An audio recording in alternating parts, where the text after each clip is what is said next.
Hello friends. तो आज हम पढ़ते हैं किरचॉफ्स लॉ। ठीक है, किरचॉफ्स लॉ देखो, किरचॉफ जो था वो एक साइंटिस्ट था जिसने कि दो फंडामेंटल लॉज दिए थे।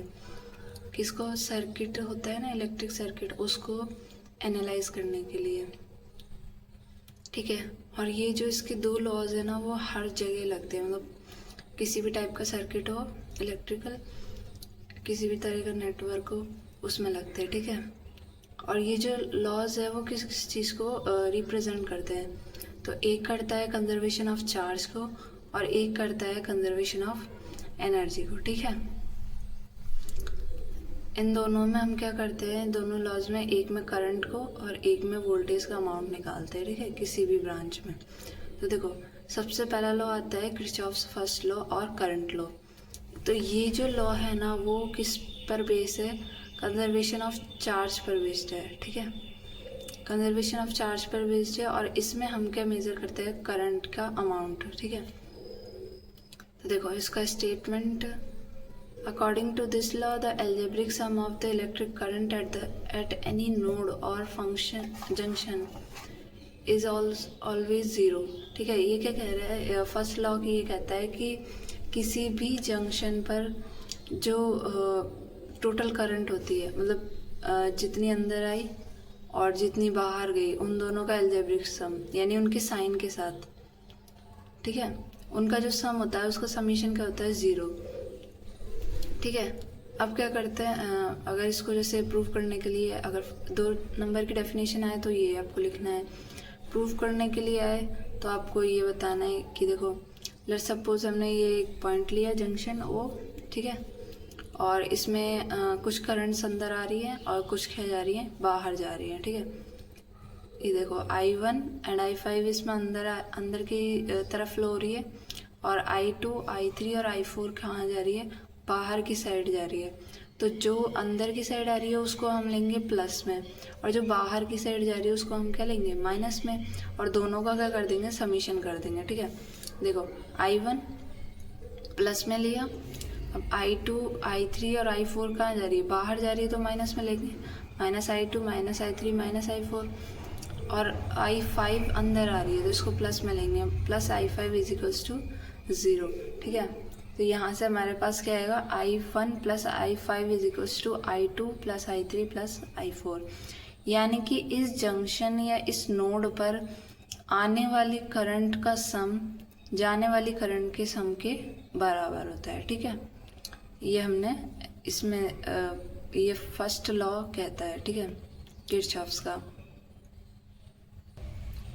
और इसको हम law of conservation of charge क्यों कहते हैं? क्योंकि देखो, करंट मूव कर रही है।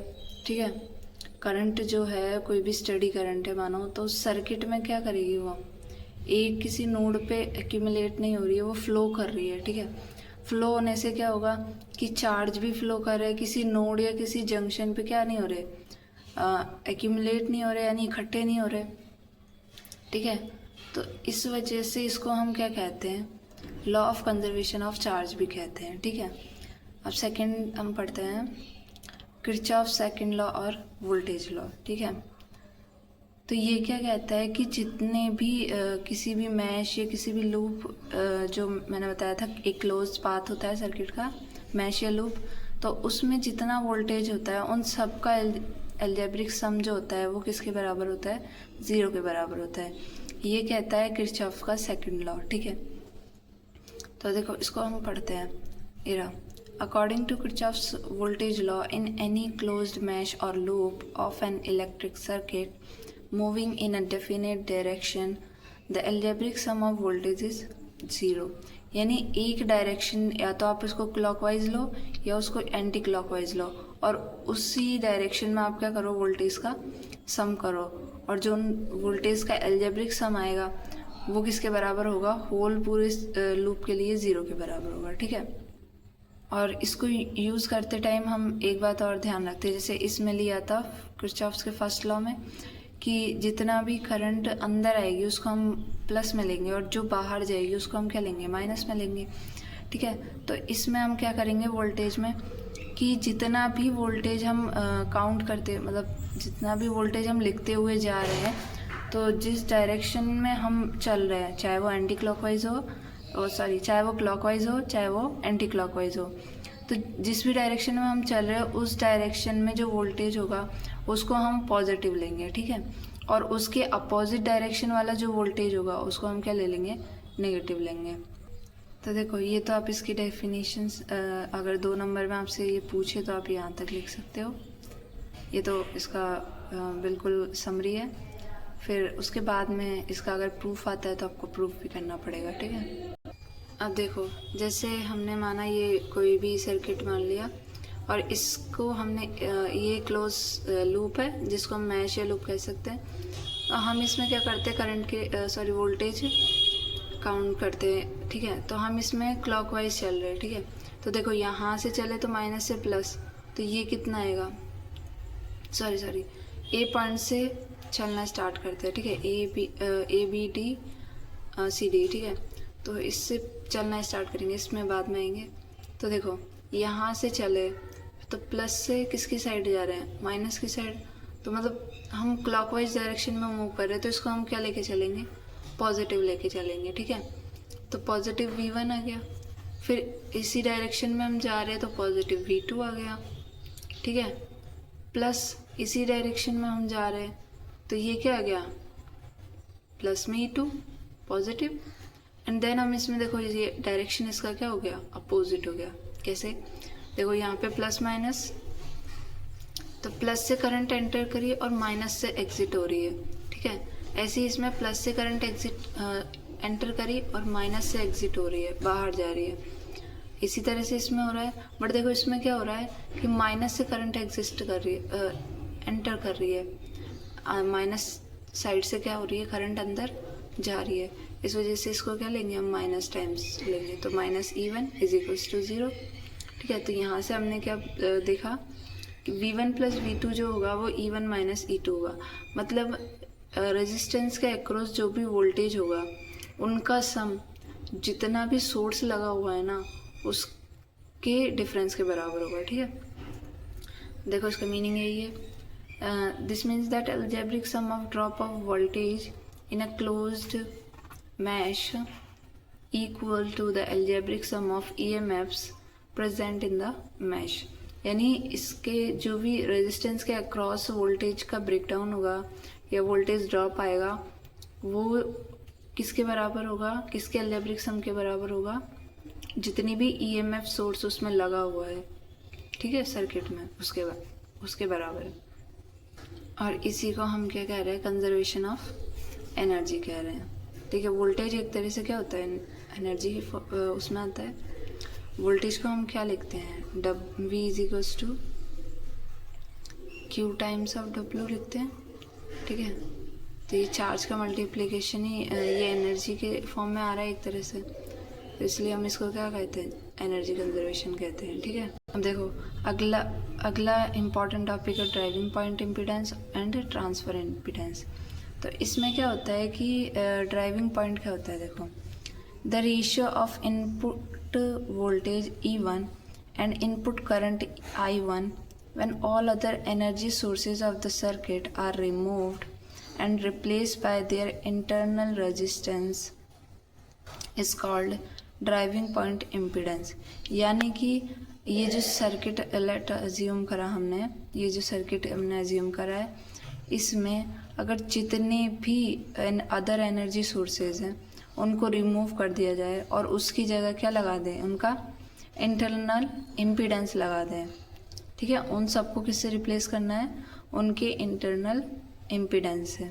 तो जो रेशियो आएगा वोल्टेज टू द करंट, उसी को हम क्या कहते हैं, ड्राइविंग पॉइंट इम्पीडेंस, ठीक है। और इम्पीडेंस का इन्वर्स क्या होता है, एडमिटेंस होता है, ठीक है। तो ऐसे ही ड्राइविंग पॉइंट इम्पीडेंस का इन्वर्स क्या होगा, ड्राइविंग पॉइंट एडमिटेंस होगा, ठीक है।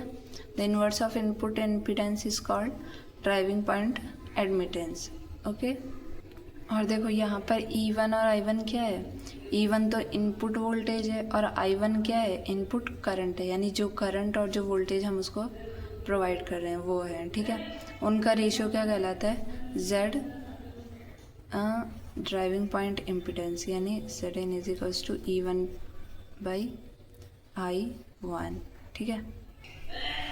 देखो ट्रांसफ़र इम्पिडेंस क्या होता है, लेट्स अज्यूम हमने कोई सर्किट माना था, तो उसमें हमने जो भी जनरेटर सोर्स था उसको उसमें कनेक्ट करा, ठीक है, किसी पर्टिकुलर में, मतलब मैश और लूप उसमें बहुत सारे होंगे, सर्किट एक होगा, तो उसमें हमने किसी एक मैश में, किसी पर्टिकुलर मैश में क्या किया, हमने जनरेटर या कोई सोर्स को क्या करा, उसमें कनेक्ट करा। तो जब हमने ये कनेक्ट किया तो क्या होगा, करंट जो होगा वो दूसरे मैश में फ्लो होना स्टार्ट होगा, ऑब्वियस है, ठीक है। तो इससे क्या हुआ, मानो हमने jth मैश जो था उसमें वोल्टेज अप्लाई करा, तो जो अदर जितना भी वोल्टेज होगा उस सर्किट में, तो उसे हम कैसे मान लेंगे, ज़ीरो एज्यूम कर लेंगे, ठीक है। तो एक J था और एक K है, ठीक है। अगर हमने J में इनपुट वोल्टेज पुट किया है तो जो K वाला करंट होगा ना, उन दोनों का रेशियो क्या कहलाएगा, ट्रांसफ़र इम्पीडेंस कहलाएगा, ठीक है, जिसको हम ZT से डिनोट करते हैं, और JK यानी जिसका भी जिस मैश या लूप का वो है, ठीक है। तो J to K यानी voltage of J with respect to current of K, ठीक है। मतलब एक में वोल्टेज लगाया, करंट जिसमें दूसरे में जाएगा, प्रोड्यूस होगा, तो उन दोनों का जो रेशियो होगा ना वो होगा ड्राइविंग पॉइंट ट्रांसफ़र इम्पीडेंस। और एक ही मैश में लगाया है और एक ही मैश में वोल्टेज लगाया और उसी में करंट एग्जिस्ट कर रहा है, तो उसको हम बोलेंगे ड्राइविंग पॉइंट इम्पीडेंस, ठीक है। देखो इसमें ना हम पढ़ते हैं V is equals to IR, हम पढ़ते हैं ना, ओम्स लॉ हमने पढ़ा हुआ है 11th-12th में, RI या फिर IR, है ना। तो इसको हम यहाँ पर क्या करते हैं कि जो भी इम्पीडेंस वगैरह लेते हैं तो उसमें हम इसको एक Z के इम्पीडेंस मैट्रिक्स बनाते हैं, यानी Z11, Z12, Z13, ये उन मैशेस के अकॉर्डिंग बनती है, ठीक है। तो ये मैट्रिक्स अगर बन रही है तो ऑब्वियस है मैट्रिक्स को सॉल्व करने के लिए मैट्रिक्स की रिक्वायरमेंट होगी, तो हम E को भी मैट्रिक्स लेते हैं और I को भी, बट फ़र्क ये होता है कि E जो होता है, ठीक है, ये वोल्टेज मैट्रिक्स है और I ऑब्वियस है करंट है, और दोनों क्या होती है, कॉलम होती है। ये तो क्या है 3/3 की स्क्वायर मैट्रिक्स है, और E और I क्या होती है, कॉलम मैट्रिक्स। कॉलम मैट्रिक्स क्या होती है, जैसे ये कॉलम होता है, ठीक है, यहाँ पर इस तरह से ये एक है कॉलम मैट्रिक्स है, तो E भी इस तरह से कॉलम मैट्रिक्स होगा और I भी, ठीक है। तो अगर E निकालना है तो Z और I को सॉल्व करो, I निकालना है तो E और Z को सॉल्व करो, ठीक है। मैट्रिक्स के रूल्स पढ़े थे उस हिसाब से। अब जैसे लेट सपोज हमें इसमें Z11 की वैल्यू निकालनी है, तो वो हम कैसे निकालेंगे, देखो वो हम ऐसे निकालेंगे कि Z11 क्या होता है, तो Z22, Z23, 32 एंड 33, मीनिंग ये देखो हमने Z11 लिया तो ये वाला रो छोड़ दिया और ये वाला कॉलम छोड़ दिया, और इन दोनों का जो वो था कोफैक्टर, इन दोनों का जो भी कॉलम बनाया हमने, मतलब मैट्रिक्स को जो सॉल्व करते हैं उस तरह से इन दोनों को सॉल्व करेंगे, ठीक है। ये देखो मैट्रिक्स को हमने इस तरह से सॉल्व करा, और इसको हम क्या कह देंगे, del11, ठीक है। अगर del12 हमें सॉल्व करना है तो हम 1-2 वाली रो को और कॉलम को छोड़ देंगे, बाकी दोनों को ले लेंगे, ठीक है। तो इसमें ZR क्या होगा ये हमको डिटरमाइन करना है, तो हम क्या करेंगे, Z देखो ZR यानी कि इनपुट, ठीक है।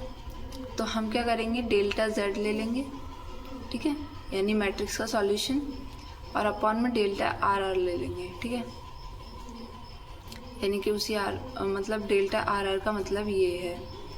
अब इसमें तो 1-2 आ रहा है, ठीक है, लेकिन ये है जो इसमें 1-1 आ रहा है, यानी जिसमें R